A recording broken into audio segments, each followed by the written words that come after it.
Okay, and we're live with Chapter 8 of Dennis Wixom and Tegarden's Systems Analysis and Design with UML. It's called Class and Method Design. This is part of Fairfield University's Software Engineering Methods course. So the objectives are to become familiar with the concepts of coupling, cohesion and connascence, be able to specify, restructure and optimize designs, be able to identify the reuse of predefined classes, libraries, frameworks and components, be able to specify constraints and contracts, and be able to create a method specification. So we're going to review briefly some of the characteristics of object orientation and present some criteria for evaluating a design. We're going to go through some activities for how to do those designs for classes and methods, and we're going to talk about interfaces, constraints and contracts, and we'll discuss how to specify methods to augment method design. You really should think about this stuff before you touch a keyboard or an IDE for coding, right? So I recommend having a think about it. Maybe using the templates that are in this chapter, but have a think about it. So what are some of the characteristics of object-oriented system analysis and design? Right? We've got classes. Instantiated classes are objects. Classes are defined with attributes, states and methods, and classes communicate through messages rather. One of the things we're interested in doing is having encapsulation and information hiding. We don't want to spread the information too far and wide. We want to pull everything into a single coherent object, and we only reveal information from that object to others when we need to. There's also the idea of polymorphism and dynamic binding, and also inheritance. So polymorphism and dynamic binding. Polymorphism is the ability to take on several different forms. You may remember the potion in Harry Potter, right? That was about changing form. And the idea here is you can refer to an object as one type of thing, and it's going to, it could be a derived type that is still that type of thing, but has some more specificity to it. Dynamic binding is where the actual method that is called is only specified or is only selected at runtime. The only attributes that are used, the type of them is only chosen at runtime. And the implementation of dynamic binding and polymorphism for that matter is language specific.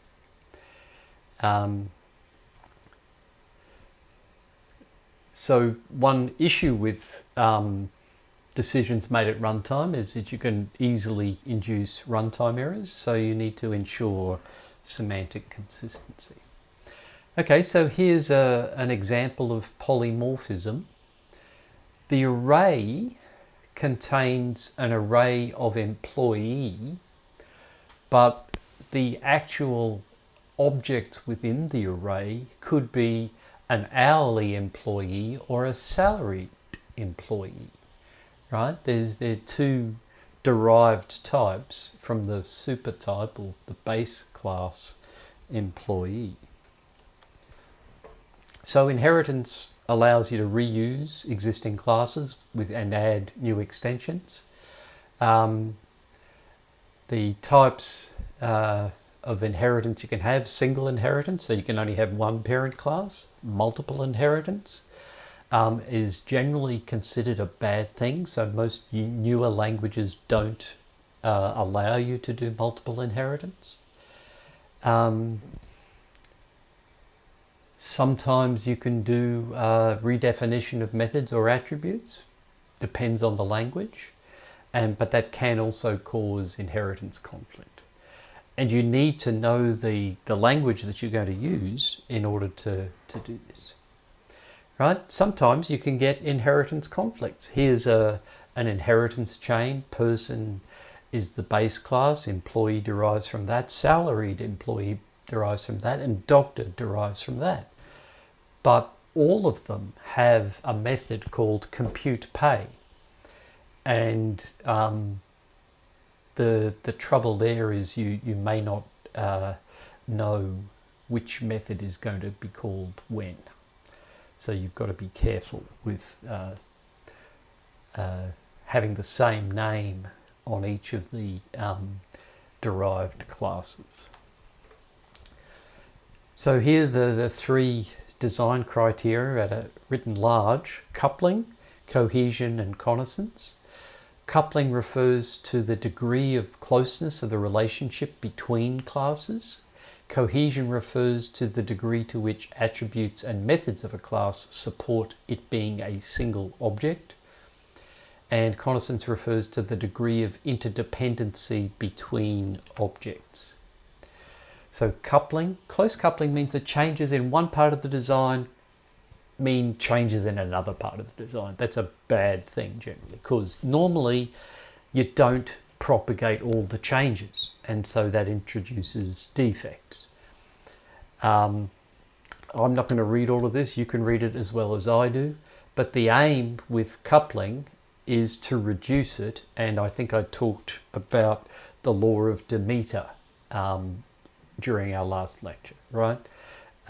Messages should only be sent to an object, by an object to itself, to objects contained in attributes of itself, to an object that is passed as a parameter, to an object that is created by the method, or to an object that is stored in a global variable. I don't like the fact that they use global variable. You should not have a global variable if you can possibly avoid it, but sometimes it's needed.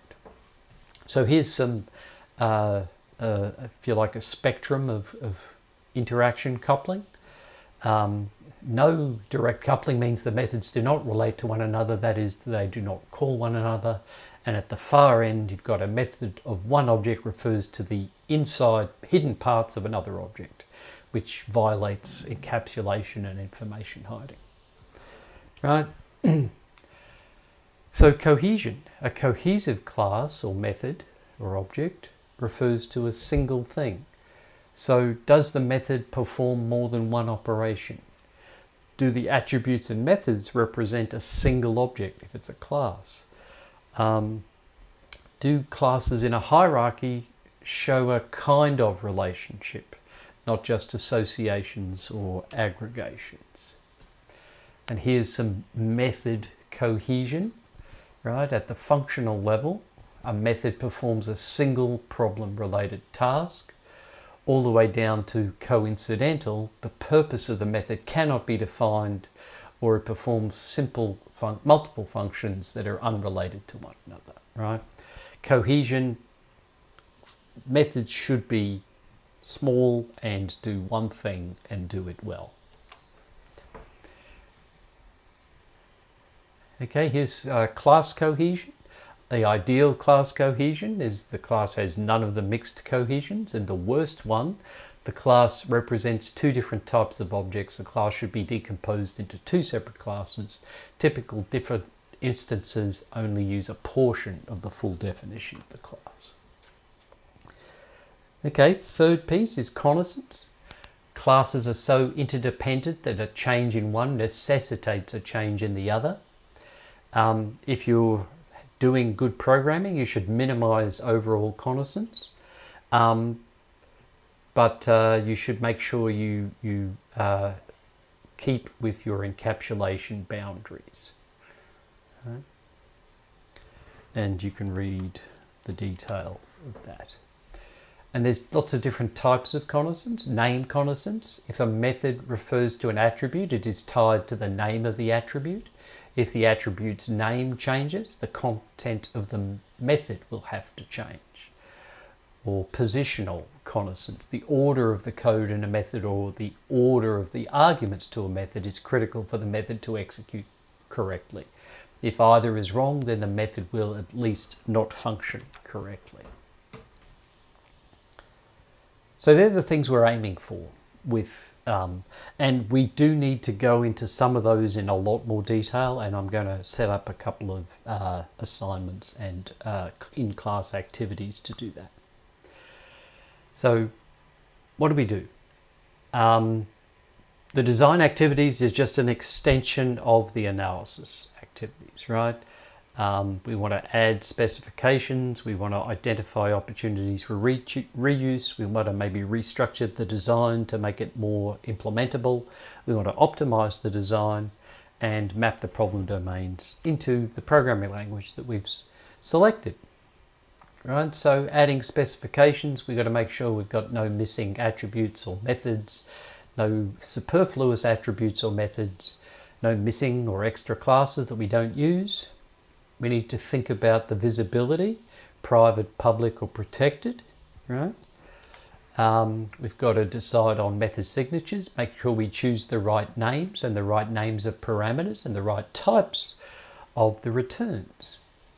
And then we should figure out what the preconditions, postconditions and invariants between calls to the methods are and decide how to handle any constraint violations. What are the error conditions? So there's lots of ways you can identify opportunities for reuse. The key one for me is, if you're writing new code, is design patterns, and we'll talk about design patterns in more detail later. There's selection of a framework. This might be some library or what have you that already does a lot of what you need to do, so you can just plug and play with it to pull your application together. Class libraries, that's a sort of less of a framework and more just a particular functionality in a particular area. Sometimes components are useful, and which of these approaches you take depends on where you are in the design. Right? If you want to restructure the design, factoring is one thing you can do. Sometimes it's called refactoring. Normalization helps, and you have to assure that all inheritance relationships support only generalization or specialization semantics. There's a thing about optimization that I think it says something like premature optimization is bad, and it is. However, you do want to do a level of optimization, and the direction you should probably optimize in is simplification. The simpler the design, the more effective it usually is, and the easier it is to implement correctly. So these are some of the things you can review on methods, right? Or on the design, and I'm not going to read through them. You can read through what they are. And the last one is particularly useful. Merge classes that have a one-to-one association, unless they're both very big, right? And then you want to map the problem domain classes, right? So you factor out multiple inheritance, factor out all inheritance if it doesn't support it, and avoid implementing OO design if the language doesn't support it. In our use cases, we talked about preconditions and postconditions, and some of that may come down to here with constraints and contracts, right? You want to make sure that before something happens, this precondition is true, and you must ensure after something happens that the postcondition is true. And contracts and constraints are designed to make sure those things happen. And here's an example of contract form, a template, right? How do we, it's for a particular method, and what is true, what has to be true before the method is called, that's the precondition. what is true after the method is called. That's the post condition. You need to get into more detail with how you specify a method.